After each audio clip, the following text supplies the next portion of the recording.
dia vai ser massa, pessoal. Meu nome é Ediel Siqueira e estamos começando o Cuscuzcast número 72. Pois é, gente. Já foram 72 episódios. Já tem um chão aí. Já a gente vai fazer aniversário de 2 anos. E o tema dessa semana, acho que pelo título aí, pode ter tirado um pouco arrepiados, cabelos e todo mundo ter ficado agora meio maluco. Eita, vai ter treta. Se você acha que vai ter treta, de jeito nenhum, não vai ter treta. Nós vamos falar sim. O título é esse, presbiterianos versus pentecostais, mas nós vamos explicar o porquê disso e para isso a gente tem um convidado especial que conhece bem do assunto. Ele fez um livro até sobre isso, o pastor José Roberto de Souza, para isso. Mas antes de tudo, eu quero deixar o recado para você. Você que está ou no YouTube assistindo esse vídeo ou escutando o áudio no seu agregador aí, seja Spotify, Deezer, Castbox, Google Podcast, enfim. Então, você tem a chance de nos ajudar. Se você quer ajudar o Cuscuzcast, não sei se vocês sabem, eu já falei no episódio passado, nós tivemos um problema mesmo com nossos equipamentos, principalmente com o nosso computador. O computador aqui segue emprestado, os nossos amigos têm nos emprestado para a gente poder gravar. Então, se você quer ajudar a gente a ter o nosso computador, você quer colaborar com isso, manda um direct para a gente lá no Instagram, tá certo? Para saber como. Mas aí você não quer sei lá, você não quer se pronunciar, não quer falar por lá, beleza? Tem um link na bio onde você tem as opções. Seja a opção pelo apoia-se, né? Apoia.se, né? Que você pode contribuir por lá, né? Através da nossa página lá, através do nosso link na Amazon. E aí, se você tem uma outra forma, ou através de alguma empresa, se você tem empresa ou conhece alguém que gosta de apoiar esse tipo de projeto, então fala com essa pessoa, ou você mesmo pode vir falar com a gente troca uma ideia e vê algo que fica adequado, que fica legal para os dois, ok? Então, pessoal, vamos começar esse bate-papo aqui. Primeiro eu quero agradecer o pastor José Roberto de Souza. Pastor, se apresenta, porque tem gente que não está escutando, a gente começou a escutar, a gente percebeu que a gente ganhou 9 seguidores nesse período que a gente ficou sem gravar, de lá para cá, e a gente não sabe, a gente quer conhecer, e tem gente que não acompanhou o seu programa há uns podcasts atrás, uns episódios atrás. Então, se apresente aí, pastor, por favor. Então, quero, em primeiro lugar, agradecer pela lembrança, novamente, aí, pelo convite. Maior prazer estar aqui com vocês, né? Ediel, parceiro amigo, recentemente nos encontramos com todo cuidado, né? Que manda o figurino, com máscara, com álcool, mas que nada disso nos impediu de termos um excelente tempo juntos ali na sala onde eu sempre fico no Seminário Presbiteriano do Norte, né? Na coordenação da graduação ali do seminário, e foi um tempo muito agradável. Então, muito bom poder revê-lo, Ediel, e muito grato aí pelo convite, pela lembrança. Mandar aí um abraço para todos que estão nos ouvindo, nos assistindo de alguma forma. Então, para quem não me conhece, você já falou, meu nome é José Roberto de Souza, eu sou pastor da Igreja Presbiteriana aqui no Ibura, no R1, e já estamos ali próximo de 13 anos servindo a Cristo. O maior prazer do mundo estar ali com minha família. E também sou professor no Seminário Presbiteriano do Norte, onde, além de lecionar a disciplina de História, né, o Departamento de História, eu sou responsável por ele. Tenho algumas outras disciplinas também que lecionamos já há um bom tempo. Eu sou da turma de 2001 e voltei para o seminário em 2006, na condição de docente. Então, estamos ali já há 15 anos. Além disso, eu também leciono na FATIM, Faculdade de Teologia Integrada, que é bem conhecida por muitos, onde Deus também tem nos dado a graça de poder servi-lo. Foram alguns outros convites que têm surgido e a gente tem agradecido a Deus e contribuído naquilo que está ao nosso alcance. Acho que é isso. Assim, questão da minha formação, eu fiz o curso de Teologia no SPN, terminei em 2001, depois fiz a convalidação na Unicap, depois eu fiz uma especialização na Rural, na área de ensino de História da Religião e da Arte. Depois fiz um mestrado no Seminário Presbiteriano em Teologia Histórica Depois continuei estudando e fiz o mestrado na Unicap novamente em Ciência da Religião, onde também fiz o meu doutorado. O meu mestrado resultou nesse livro, que é o tempo que a gente vai ter aqui falando um pouco sobre ele, Presbiterianos versus Pentecostais. E o meu doutorado foi sobre o surgimento e o desenvolvimento da Igreja Presbiteriana Fundamentalista do Brasil, aqui na cidade do Recife, que surgiu em meados do século XX, 1956. Estou fazendo um pós-doc agora na UDS. A UDS é uma universidade que fica em Assunção, no Paraguai, onde também tenho o prazer e o privilégio de poder lecionar lá no programa de pós-graduação, mestrado, doutorado, lecionando. Então, basicamente, eu acho que é isso aí, essa besteirinha que a gente tem construído no decorrer da caminhada. Pois é, olha aí, gente. Deu para dar, já dá para ter uma ideia, né? Da qualidade de convidado que a gente está trazendo. O pastor José Roberto é um amigo. Quem quiser ver um registro, a gente registrou, inclusive por fotos, essa visita. Está lá no nosso Instagram. Então foi muito bom. A gente bateu um papo muito interessante sobre muitas coisas da vida, projetos futuros. Sonhamos juntos, oramos juntos. Foi muito bom. E acho que o pastor José Roberto ele já respondeu, eu acho que a primeira pergunta, que é de onde surgiu essa ideia de falar desse tema, né? Surge ali do mestrado, né? Da tese de mestrado, né? Exatamente. Eu comecei o mestrado lá na Unicap em 2012 e tive o prazer de terminar em 2013. Foram 2 anos. Sei. Onde nessa caminhada eu recebi uma bolsa também de estudo de um programa que chamava Procad e fui passar um tempo em São Paulo.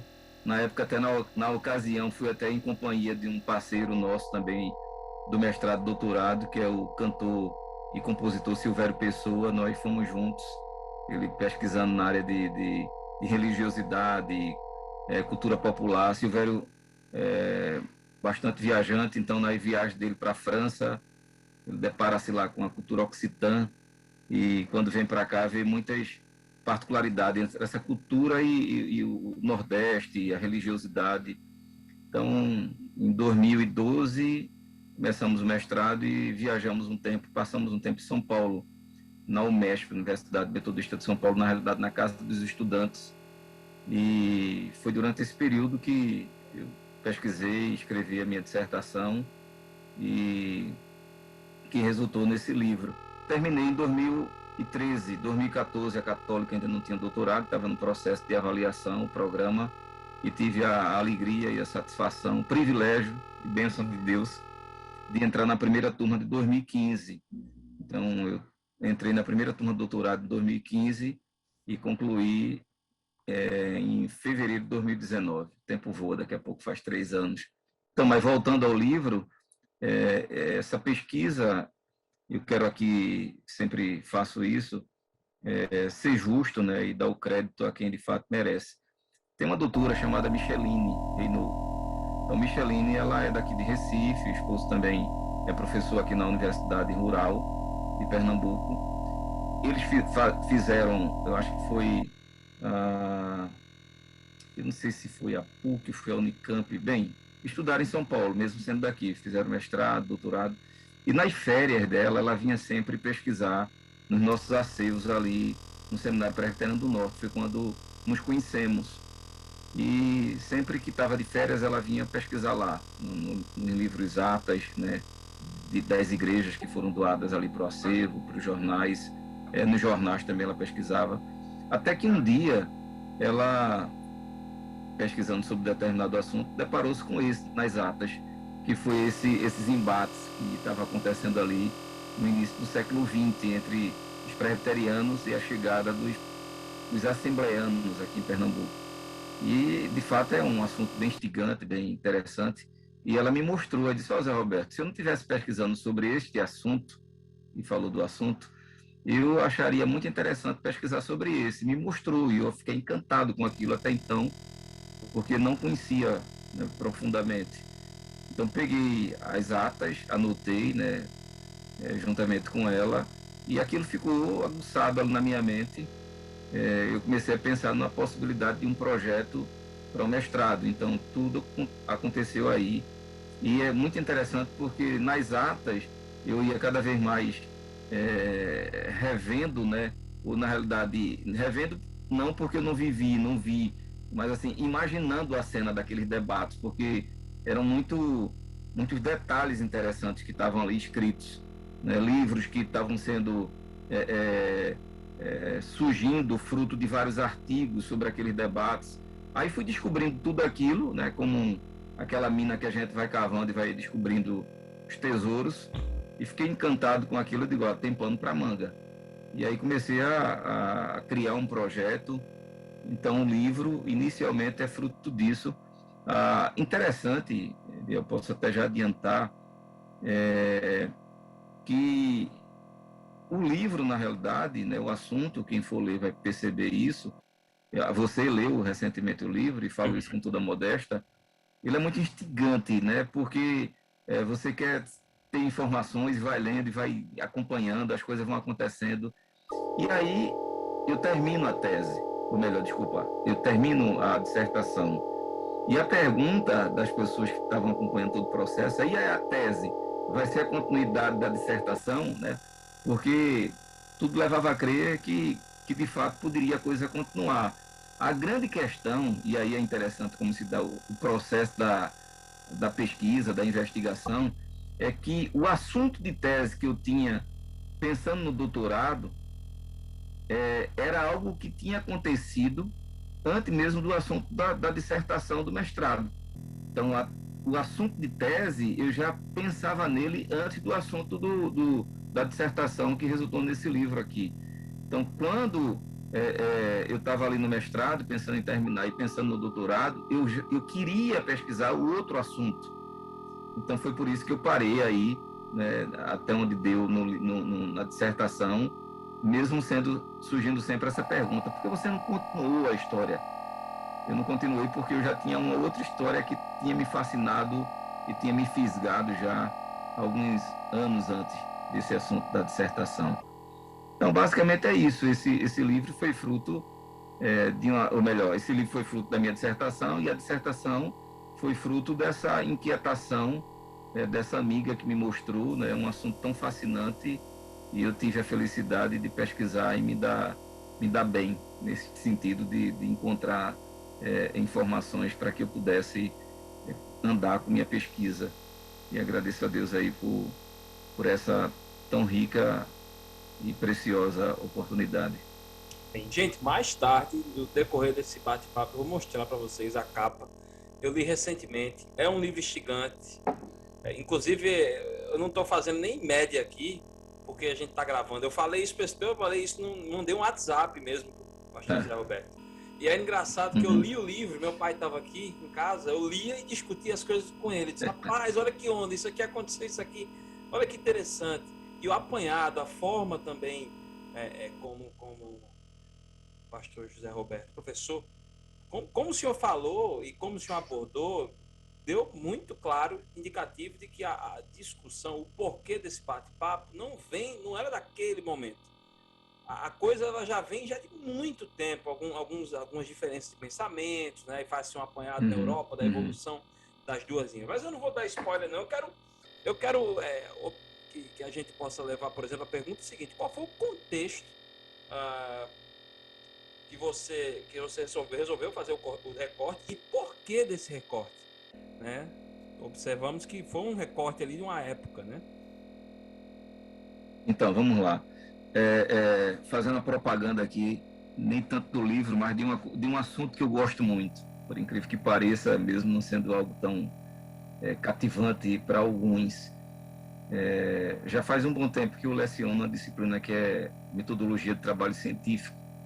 E eu sou fascinado, eu gosto demais. Não necessariamente, com toda certeza, com as regras da ABNT, mas eu falo na questão da estrutura de uma pesquisa, a questão da justificativa, a questão da problematização, etc, etc, etc.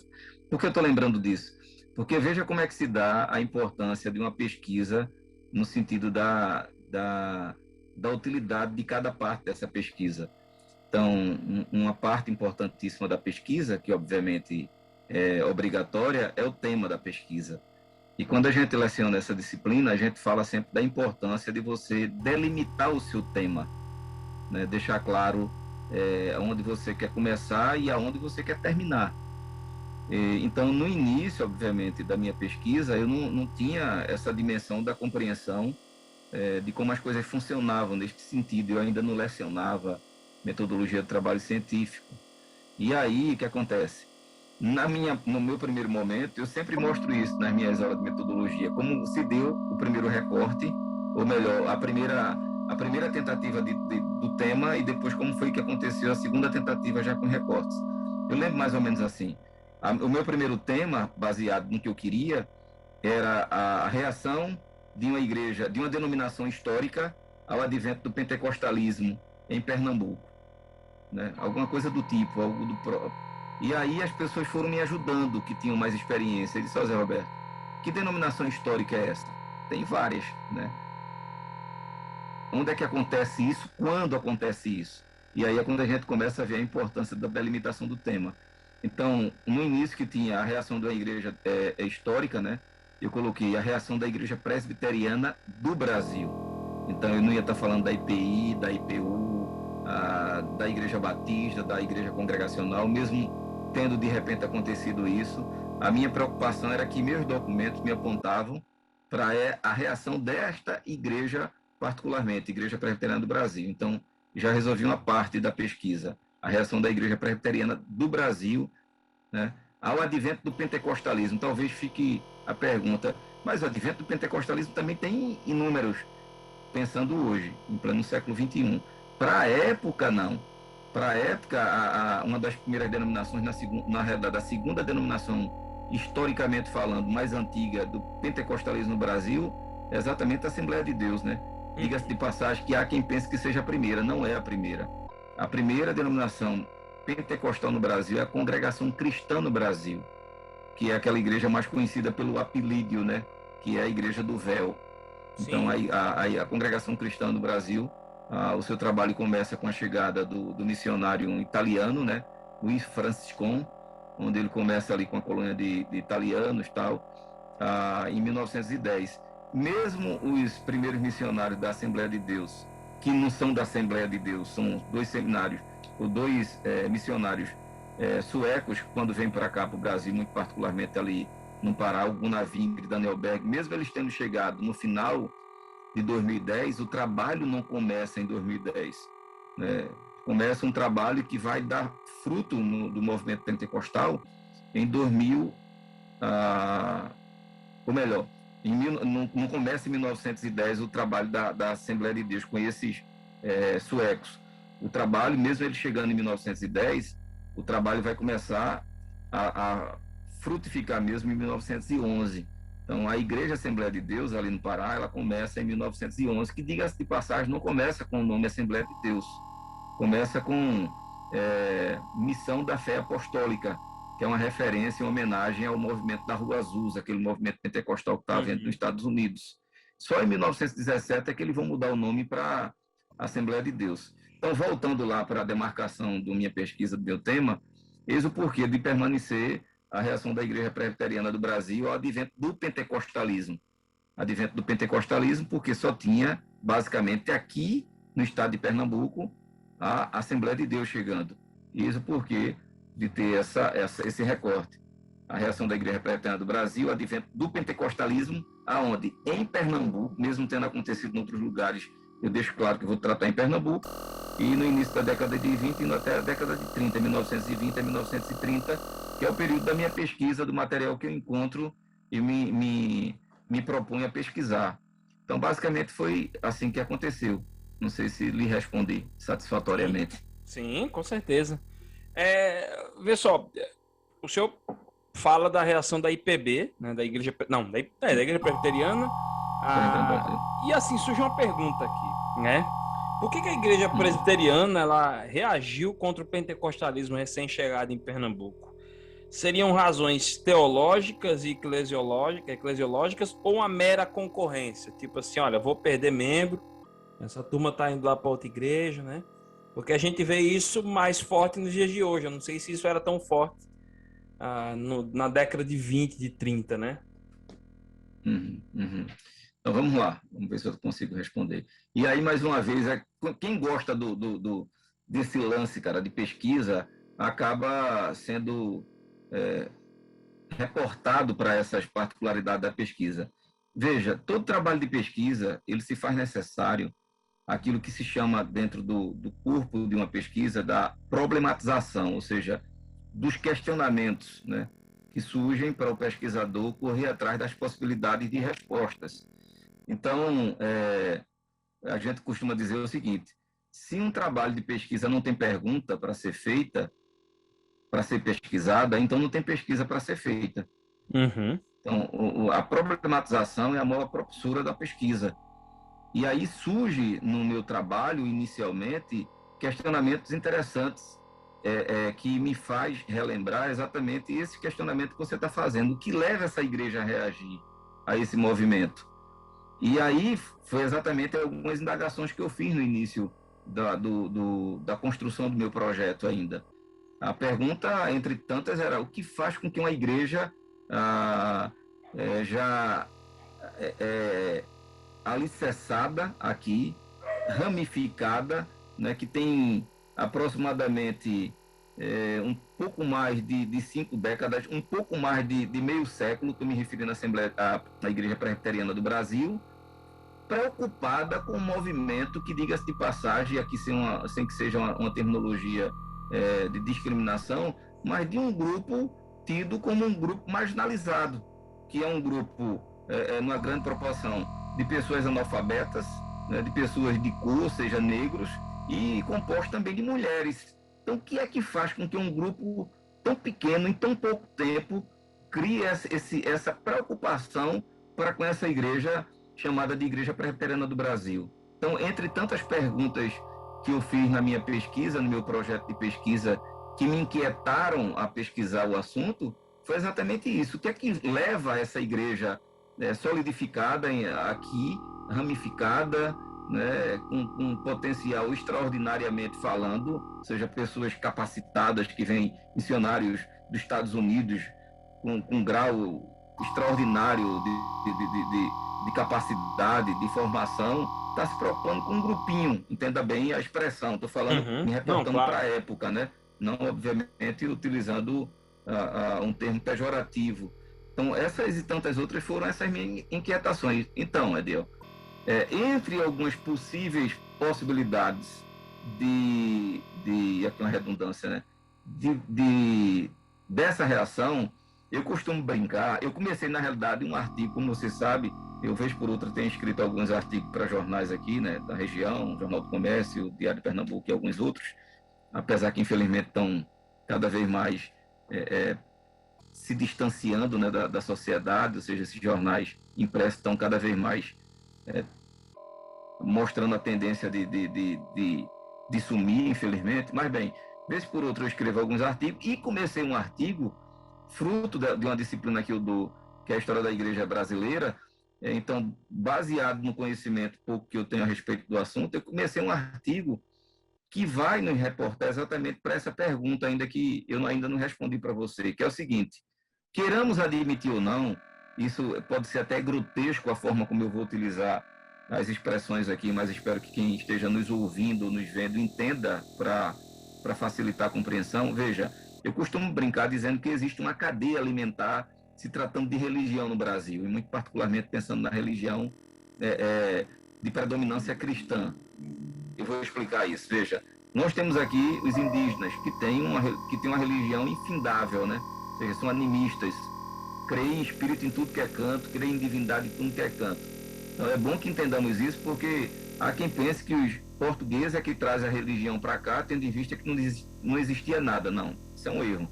Nós temos indígenas, né, com sua multiplicidade religiosa, de manifestação religiosa, vem os católicos, né, fazer com que agora os indígenas se tornem católicos.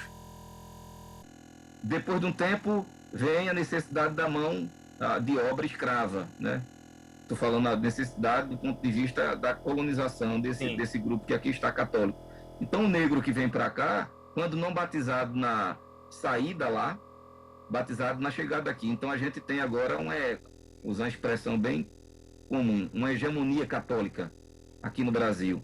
Sendo que ainda no início do descobrimento, ali muito particularmente pensando em 1557 a 1558, a gente já tem um grupo de protestantes vindo para cá, um grupo de protestantes franceses, diga-se de passagem, enviado por João Calvino, um dos grandes reformadores da reforma protestante do século XVI na França, que vem com o objetivo, obviamente, também, de certa forma, de evangelização, entre tantos outros motivos. A coisa não demora muito tempo, eu não vou me deter nesse assunto. A gente vai ter os holandeses ali na primeira metade e já no final da primeira metade do século XVII, 1630 a 1654, um grupo de protestantes ali também, calvinistas, etc. e tal. Qual o objetivo também desse aí? De fazer com que os católicos se tornem protestantes. Né? No início do século XIX, a família real chega em 1808, 1810, acordo entre Portugal e Inglaterra, é o momento do protestantismo aqui, que é o protestantismo de imigração. Esse protestantismo que vem para cá, mesmo que limitado o seu espaço, vai fazer o possível, mesmo que de forma sorrateira, que o católico se torne protestante, até que, como diz o adágio, água mole em pedra dura, tanto bate até que fura. Meados do século XIX, vem para cá os missionários propriamente ditos, evangelizar, e é dentro desse contexto que vão surgir assustadoramente várias igrejas protestantes. Então, veja, nós temos aqui os católicos tornando o índio católico, tornando o escravo, o negro católico, né? Agora a gente tem os protestantes querendo também que os católicos se tornem protestantes. E é dentro desse contexto do protestantismo, né, aqui no início do século XX, 1910, 1911, muito particularmente, com a Assembleia de Deus, que vai surgir dentro dessa igreja protestante aqui no Brasil, na Igreja Batista ali no Pará, um grupo que vai ser denominado de quê? De pentecostais. Ou seja, o pentecostalismo ele vai nutrir-se da religião protestante.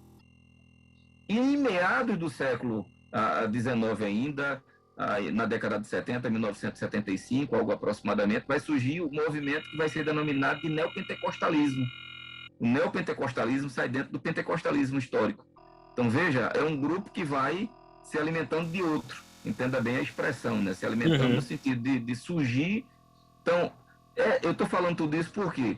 Porque essa igreja, tida como igreja presbiteriana do Brasil, ela está vendo igrejas, historicamente falando, né, do ramo do protestantismo histórico, que vem oriundo da reforma protestante, advinda desses missionários que vêm para cá em meados do século XIX. Essa igreja, é dentro dela que vai surgir o movimento pentecostal. Só para você ter uma ideia, aqui em Pernambuco, que é a minha área de pesquisa, o primeiro missionário pentecostal, ou seja, enviado, ele não vem para cá passear, ele é enviado por Gunavir e Daniel Berg aqui em Pernambuco, o Adriano Nobre, que é um crente lá do Pará, e de que denominação? Presbiteriana. Eita! Ele era primo de um rapaz que fazia parte da Igreja Batista, que é onde chega o navio Daniel Berg, é apresentado pelo seu primo a esses dois missionários suecos. E veja, a gente não está falando aqui de usar uma expressão popular, né? E sem discriminação. A gente não está falando aqui de uma pessoa, de um Zé Ninguém da vida, né? Expressão popular. A gente está falando de uma pessoa instruída, ou seja, o Adriano Nobre, esse camarada que se converte à fé pentecostal, mesmo que existam alguns resquícios que fiquem ainda da fé presbiteriana, tanto é que tem muita história para falar sobre ele. Esse indivíduo, ele é um cara instruído, a ponto que ele vai ser o intérprete de Gunavir e Daniel Berg lá no Pará, para falar o inglês e traduzir para o português. Então, é exatamente esse indivíduo que vai ser enviado por Gunavir e Daniel Berg para cá, para Pernambuco, em 1916, que, diga-se de passagem, um trabalho aparentemente relâmpago e pouco considerado ou lembrado dentro das próprias Assembleias de Deus aqui no estado de Pernambuco. É ele que é o pioneiro. E dá fruto. O trabalho que ele faz aqui, ele chega a batizar pessoas aqui no Rio Capibaribe, para ter uma ideia. Então, esse movimento, que aparentemente tinha tudo para dar errado do ponto de vista humano, está dando certo. E dando certo de que maneira? com membros que estão sendo atraídos dessa igreja presbiteriana, batista, para o movimento pentecostal. Então, a igreja presbiteriana, vendo isso, vai reagir. Né? Diga-se de passagem que o Adriano Nobre ele não era da Igreja Presbiteriana do Brasil, ele era da Igreja Presbiteriana Independente, que também foi um ramo da Igreja Presbiteriana do Brasil. Nessa época já tinha visão. Porque o primeiro cisma da Igreja Presbiteriana do Brasil, o surgimento da Igreja Presbiteriana Independente, acontece em 1903. Então a gente está falando aqui já de 1911, que é a chegada dos missionários suecos, né, com a maleta da fé pentecostal e propagando essa doutrina. Não sei se lhe respondi. Sim. Então a gente vê aqui, de certa forma, que existem sim razões. Uma das razões que a gente pode ver no livro, e eu não vou nem dar muito detalhe, né? Uma das possíveis razões, algumas coisas assim que são levantadas, é que a relação, podemos dizer que em relação à revelação, eu vou colocar entre aspas, porque alguns até chegam a duvidar, do Virgen e do Berg para vir ao estado do Pará, seria uma controvérsia explorada pelos presbiterianos naquela época, ou isso só foi ser descoberto já mais para cá, no caso? Essa questão da revelação, de que o Pará, Belém era a cidade, né, que isso definiu lá que eles viessem de Chicago para Belém e tal, né, e aí existe essa controvérsia se teria sido revelação de verdade ou não, né? Então isso aí pode ter sido uma controvérsia explorada pelos presbiterianos na época, ou isso só foi ser pensado mais para cá? Não, então, boa pergunta. Veja, por incrível que pareça, os embates acontecem ali no início do século XX, nem tanto por questões relacionadas a essa revelação específica da vinda deles para o Pará ou não. A reação acontece, primeiramente, porque a igreja está perdendo a sua membresia indo para esse movimento. E era um movimento, diga-se de passagem, novo aqui. Não é um grupo que está afirmando, como ainda hoje, obviamente, faz parte do carro-chefe em relação à doutrina dessa denominação, de que o Espírito Santo batiza e a concretização visível disso é o falar em línguas. Tanto é que no movimento pentecostal, né, e neopentecostal também, existem ênfases diferentes de um movimento para outro.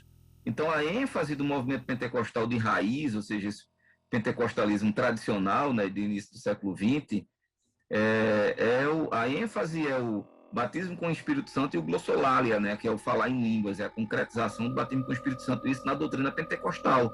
Então, os presbiterianos se levantam, a gente fala os presbiterianos, a sua membresia culta, né? Os pastores estão discutindo sobre essa questão, escrevendo artigos, reunindo os artigos para publicação de um panfleto que vai ser espalhado nas igrejas presbiterianas a preço de custo, para que os membros tenham conhecimento sobre essa doutrina. Então, o que está sendo discutido é se o que está acontecendo é de fato uma obra do Espírito Santo ou não. E o grupo ele vai ser atacado assim veementemente pelo grupo tradicional dessa igreja presbiteriana, batista mais adiante, congregacionais, dizendo que esse grupo pentecostal, aquilo nada mais é do que seita demoníaca, doutrina de Satanás ou de quem quer que seja. Isso tem que ficar muito presente, marcado, para que os outros crentes se espantem com tal doutrina, né, para não mexer nisso, né? As bruxas de Salem estão ali soltas. Permita-me aqui essa lembrança ao filme, ao acontecimento histórico, mas dizendo em outras palavras, olha, não se metam com isso aí, porque a coisa é mais séria do que você imagina. Então, eu estou falando isso em relação à reação propriamente dita.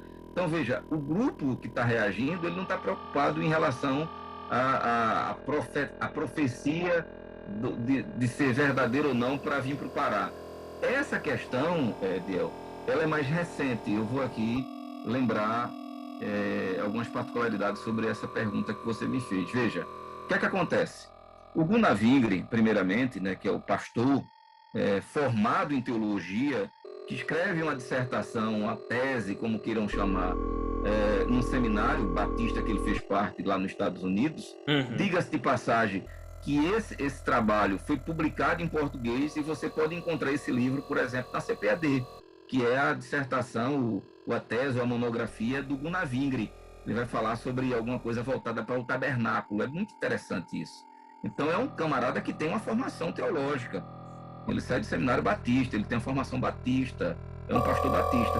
Então, tudo começa com o Gunnar Vingre, que depois vai conhecer o seu amigo, braço direito, que é o Daniel Berg, né?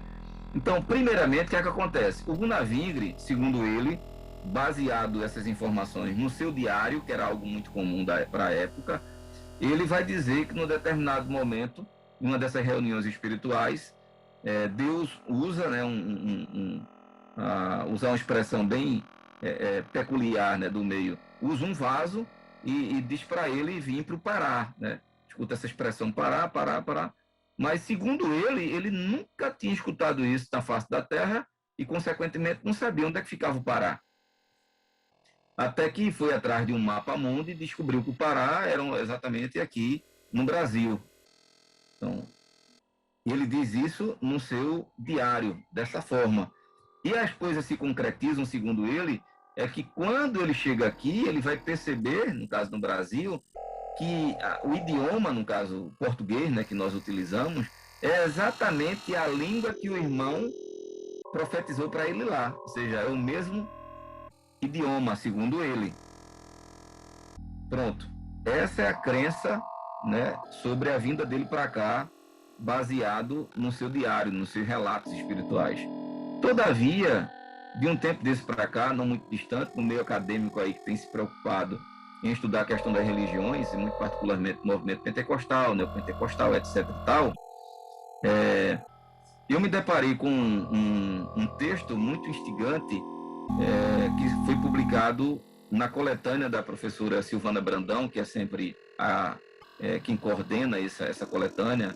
O próximo número aí está para sair, acho que é o volume 8. Eu tive a grata satisfação de participar com um capítulo, não vejo a hora do livro ser publicado.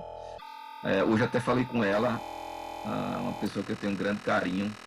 Por sinal, fez o prefácio do meu novo livro, mandou hoje, e eu fiquei muito emocionado, agradecendo a ela o carinho dela por mim. Mas bem, um desses livros dela, nessa coletânea dela, né, que é muito interessante, os artigos de todas as coletâneas, de todos os números dessa coletânea, que é a coletânea Religiões no Brasil.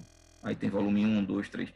Então, um desses números, não vou lembrar aqui de qual, nem vou apelar, tem um artigo de um professor, que talvez você já deva ter escutado falar sobre ele, Paul Donizete Sipieski, né? Acho que é basicamente isso. Foi professor no Seminário Batista, acho que exerceu até o pastorado batista, e acho que é professor aposentado hoje da Universidade Federal Rural de Pernambuco, que foi onde eu fiz a minha especialização. Ele chegou a ser, eu acho que, pró-reitor dali, se não me falha a memória. E o doutor Paulo, né, o professor Paulo, ele escreve muito bem, e um dos artigos da coletânea tem exatamente um artigo de autoria dele, que ele vai tratar sobre essa questão dos missionários ter vindo para cá, sabendo ou não da existência do Pará no Brasil. Aí, resumindo, ele vai dizer que o Pará, né, nessa época, ali no finalzinho do século XIX, né, início do XX, é o centro de recrutamento econômico do Brasil. Então, se na década de 80, se na década de 70, 80, o nordestino, sem opção, tendo em vista um chão batido e rachado por causa do sol e a seca, aventurar no sudeste, no sul, né, indo para São Paulo, e aquela música lá do recém-saudoso ali, né, porque partiu faz pouco tempo, do Genival Lacerda, do radinho de pilha que ele compra por bem, aquele imigrante que vai, né, com essa esperança de ter uma vida melhor e voltar com aquele óculos no rosto, mostrando, né, um cordãozinho, mesmo que não seja de ouro, voltando para o interior, né, com essa imagem na década de 70 e 80, isso era muito comum no início do século XX, isso acontecer com as pessoas que iam para o Pará. Mas por quê? Talvez seja a pergunta. Porque o Pará era o centro do recrutamento, porque a vida econômica do Brasil girava ali em torno do Pará, e muito particularmente por causa de um motivo, seringal, né? Ou seja, a questão da extração do látex por causa da borracha. Então, para você ter uma ideia, entre o final do século XIX e início do XX ainda, a renda per capita, né, para quem estava indo se aventurar ali, era no mínimo de 5 salários mínimos. Imagina, o camarada não tem um centavo aqui no Nordeste. Vai para lá, aqui contextualizando, né, tem um salário de 5 mil reais. Hoje, para a pessoa que tem escolaridade, né, é difícil, imagina para o quanto isso foi um imã, né? Ou seja, como foi atrativo. Então, por que eu estou lembrando disso? Porque o CPS, o doutor CPS vai lembrar bem, dizendo o seguinte, olha, é muito improvável que esses suecos digam que não saibam da existência do Pará, porque o Pará era uma região conhecida, em outras palavras, mundialmente. Porque o seu produto era um produto de qualidade, né? Então, como é que eles dizem que não conhecem que o Pará era conhecido lá fora? Então, eis aí a controvérsia. Eu não estou dizendo que um está com razão e o outro não tem razão. Uhum. Um está falando a verdade e o outro está mentindo. O mérito da questão, e tanto é que eu abordo dessa forma no livro, não é mostrar quem está certo ou errado, é mostrar que existem essas discussões. Um explicando que teve uma revelação e o outro dizendo não. Eles estão vindo para cá, mas não é em vão, eles estão vindo para uma região que, do ponto de vista econômico, é melhor do Brasil na época. Sendo que Aham. quando eles chegam no início do século XX, vai haver o arrefecimento da borracha, tendo em vista aquelas vindas somente aparentemente de compra da borracha, né, do látex. Esses asiáticos, quando vinham, né, alguns que estavam vindo também da própria Europa, estavam levando aquelas mudinhas que ninguém estava dando nada por ela.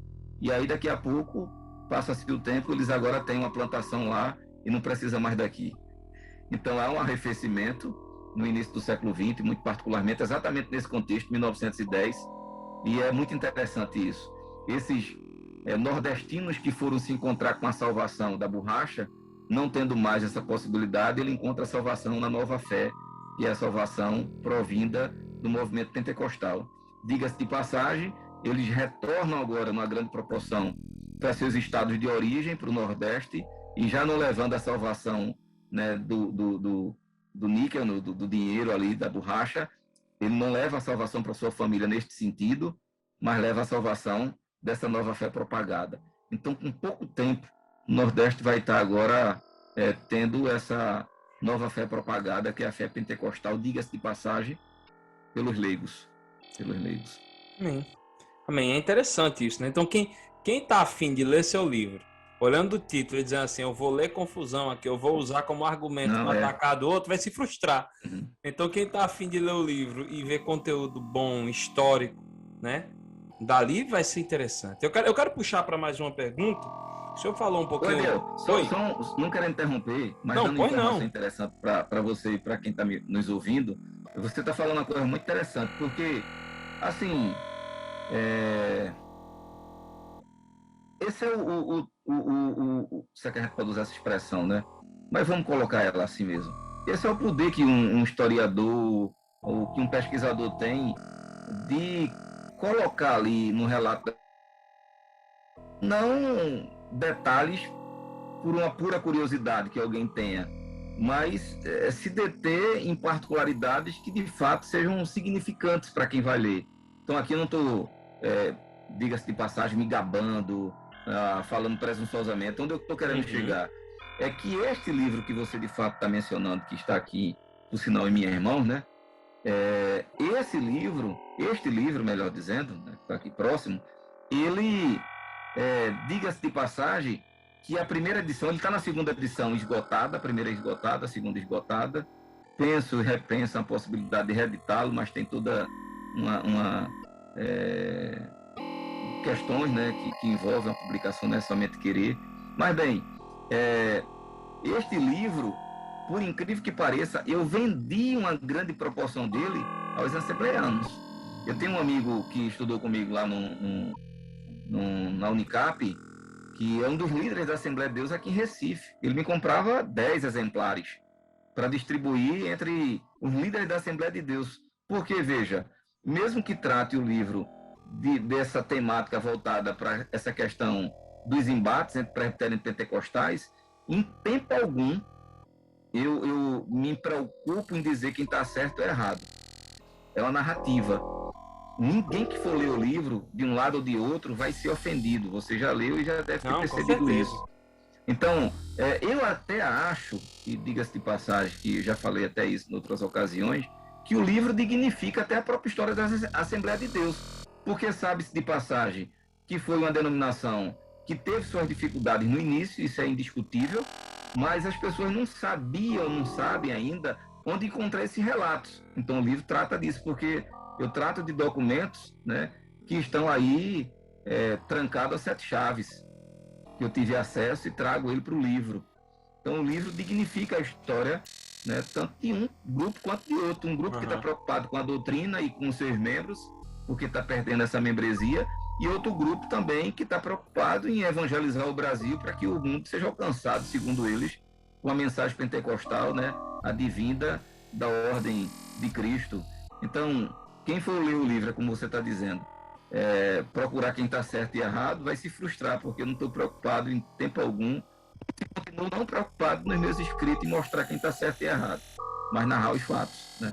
Tanto é que eu costumo dizer, se alguém não gostar do livro, né, não me odeie. Tem uma alternativa. É correr atrás desses documentos e tocar fogo nele, né? Porque eu procuro mostrar que os documentos, eles por si só falam. Eu só trago e mostro que o protagonista da história são exatamente os documentos, os indivíduos que fizeram parte dessa história. Eu sou um mero coadjuvante, né? Verdade, verdade. Olha, voltando, né, nessa pergunta que eu ia fazer,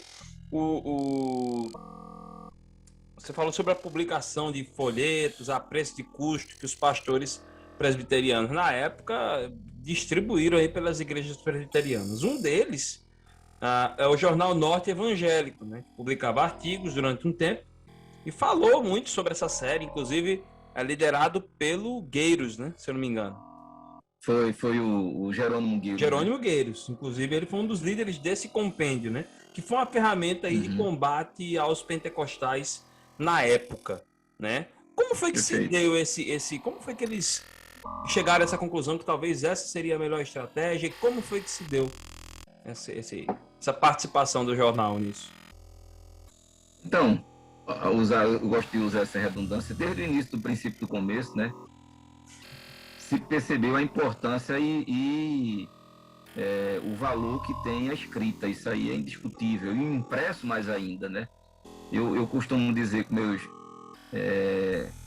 livros, né, esses meus singelos livros, né, que a gente tem como filhos, livros são filhos que você coloca no mundo e perde o controle dele, né? Ele ganham asas, né? Assim, parece até que tem uma Red Bull e foge aí do nosso alcance. Então eu estou lembrando disso porque, veja, uma grande ferramenta de propagação desde o início do protestantismo se dá, Biel, através da imprensa, né? A gente vê ali a Reforma Protestante, que um grande aliado à Reforma Protestante ter sido que foi a imprensa. Lutero colocando as suas teses lá na porta da catedral e pouco tempo depois aquilo sendo reproduzido e vendido a preço de ouro. E todo mundo tendo acesso, no sentido de espalhar por tudo que é canto. Mas vem para cá. Então veja, desde o início, desde a chegada de Simonton aqui, que é o fundador da Igreja Presbiteriana do Brasil, que chega no dia 12 de agosto de 1859, Simonton chega, pouco tempo depois ele já vai fundar um jornal, a Imprensa, né, Protestante. Acho que é isso, Imprensa Protestante, eu acho que se não estiver dando um lapso aqui, eu acredito que seja, mas eu posso depois dar uma confirmada aqui. Às vezes é tanta informação que a gente junta uma coisa com outra, mesmo sabendo dessas informações claramente. A Imprensa Evangélica, eu sabia que tem alguma coisa fora do lugar. A Imprensa Evangélica é o jornal que Simonton vai fundar mal chegando aqui. Qual a importância disso? É relatar fatos, né, para a membresia da igreja, distribuir isso também em outros países, através de igrejas que são mantenedoras, etc. e tal. Voltando, muito particularmente, para o Norte Evangélico é um órgão oficial da Igreja Presbiteriana do Brasil e, muito particularmente, aqui no estado do Nordeste, né? Do Norte, como chamava também, né? Muito particularmente do Norte. Aí, veja, esse periódico, né, ele não se furtava para tratar das polêmicas que estavam acontecendo fora da igreja e às vezes até dentro mesmo dos embates com o próprio governo, com o Estado, coisa do tipo. Porque os membros eram informados através do jornal. Esse jornal está passando nas igrejas, né? Mesmo que todos, obviamente, não saibam ler, mas tem uma grande maioria que está sendo... Até porque também, é bom lembrarmos aqui, que a imprensa serve como meio de alfabetização. Por exemplo, desde a Reforma. Lutero, no cativeiro babilônico, ele vai traduzir a Bíblia para que o povo tenha acesso.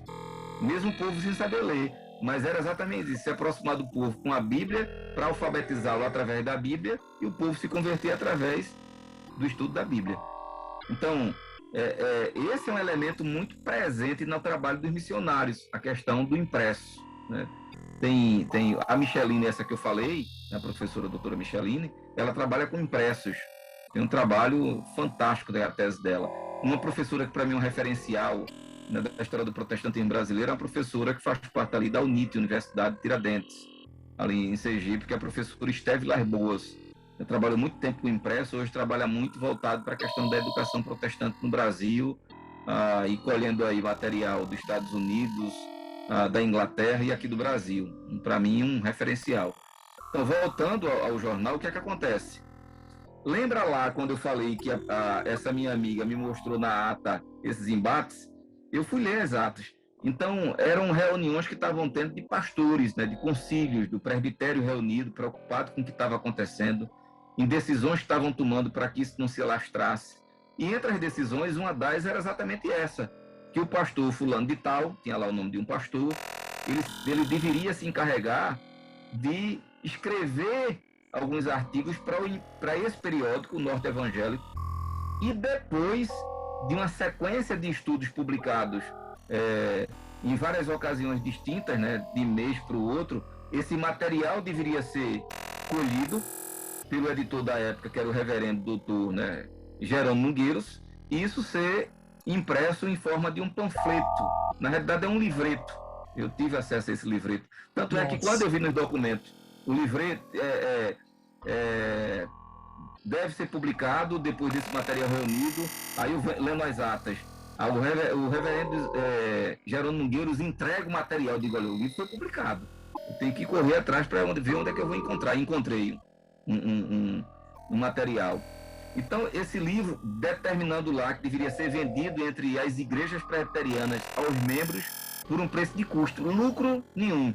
E o objetivo era o quê? Informar essa membresia os males que essa doutrina poderia causar e estava causando no meio, a confusão que estava causando entre os evangélicos. Então, basicamente, é isso aí. Nossa! E aí, a última pergunta que eu tenho para fazer é o seguinte, isso aí me gerou uma curiosidade, lendo o livro gerava mais ainda, né? Uma pergunta de opinião mesmo, né? Para o senhor, o que fez o pentecostalismo tornar-se o maior segmento evangélico do país? Você acredita que a forte oposição dos presbiterianos nesse período da década de 20 e de 30 pode ter ajudado ou pode ter sido um dos impulsionadores para esse crescimento? Vamos lá. Então, respondendo de trás para frente, né? Sobre se contribuiu ou não. Isso me fez lembrar uma brincadeira, um adágio que existe, né? Das pessoas que não querem ser esquecidas. Elas dizem assim: fale bem ou fale ruim, o importante é que fale de mim. Tem até outro adágio próximo, né? Se não igual ao próximo disso que eu vou falar, que diz mais ou menos assim, né? Quem não quer ser esquecido tem que estar sempre aparecendo, né? Então você sempre tem que estar por ali. Ora, não tenho dúvidas que essa propagação, de certa forma, mesmo que com esse cuidado, etc e tal, e eles chegam a dizer isso na sua própria história, os assembleanos, né, por parte desses pioneiros, chega a dizer, em outras palavras, que o tiro saiu pela culatra. Por exemplo, eles eram denunciados, às vezes, porque estavam se reunindo e fazendo barulhos. E aí algum comunicado chegava numa delegacia dessa, segundo relatos deles. E eles vão dizer o seguinte: olha, aconteceu de soldados irem lá para ver a baderna que estava sendo feita de acordo com aquilo que tinha sido dito, acusado, né, os assembleanos. E eles vão dizer o seguinte: em alguns casos, esses soldados chegaram lá e, não encontrando a baderna que disseram que estava acontecendo, e se vendo agir o poder do Espírito Santo no nosso meio, se converteram. Está entendendo aqui? Exatamente aquilo que você tinha perguntado, né? Isso contribui para que, de certa forma, o movimento vá crescer na sua propagação.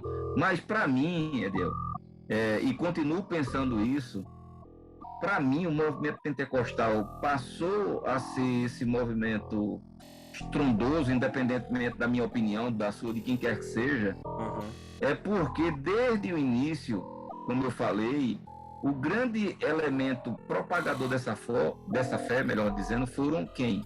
Os leigos.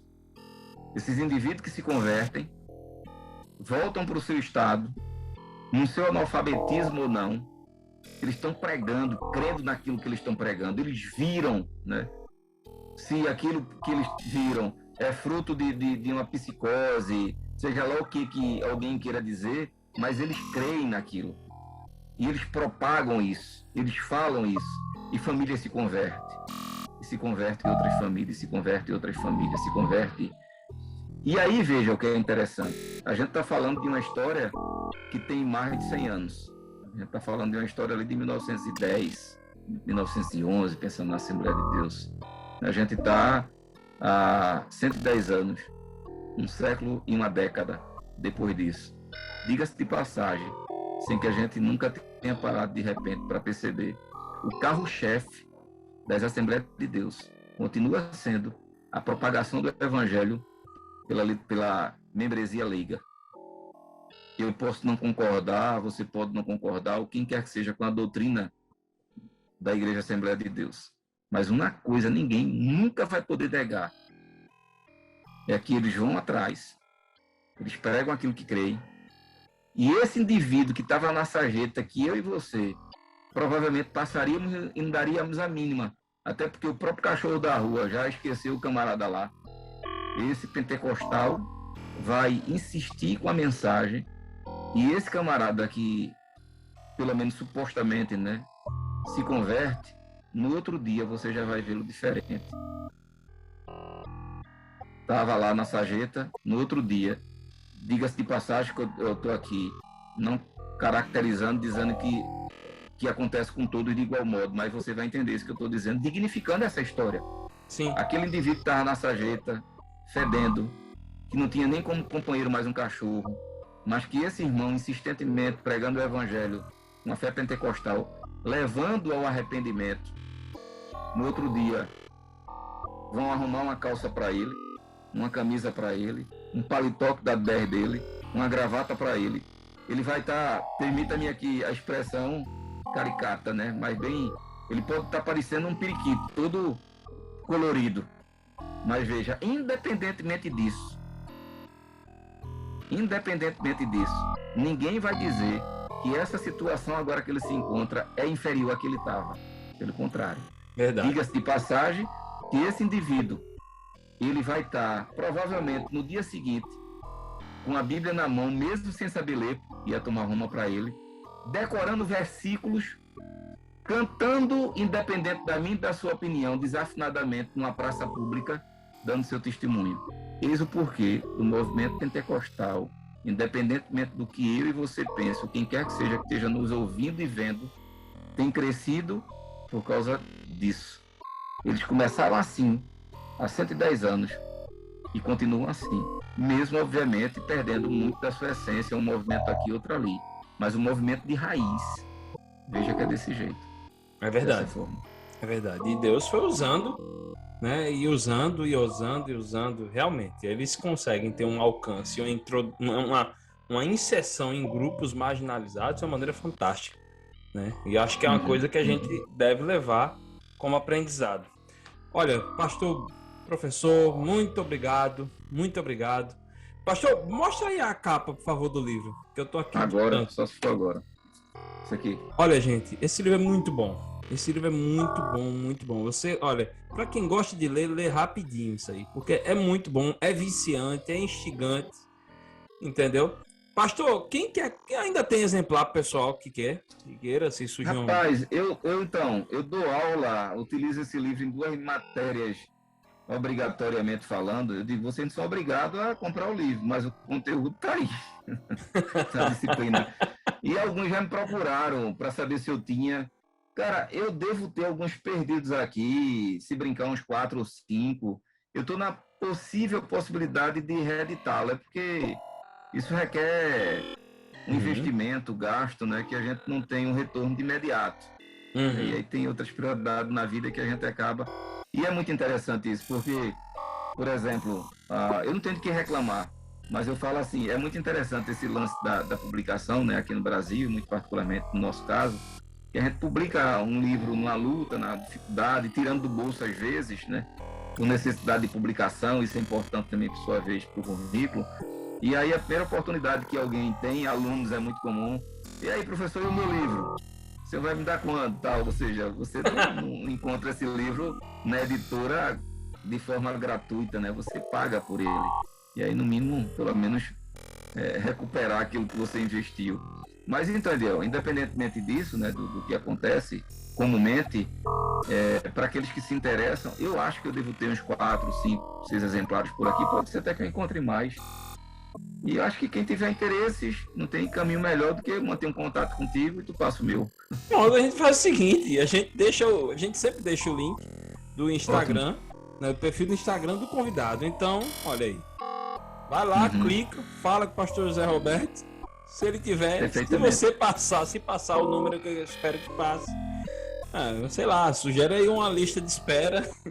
E se tiver uma outra edição, o pastor José Roberto... Vai que de repente tem um grupo, usar aqui a fé dos pentecostais na nossa vida agora. Vai que de repente tem um grupo que faça uma fila querendo...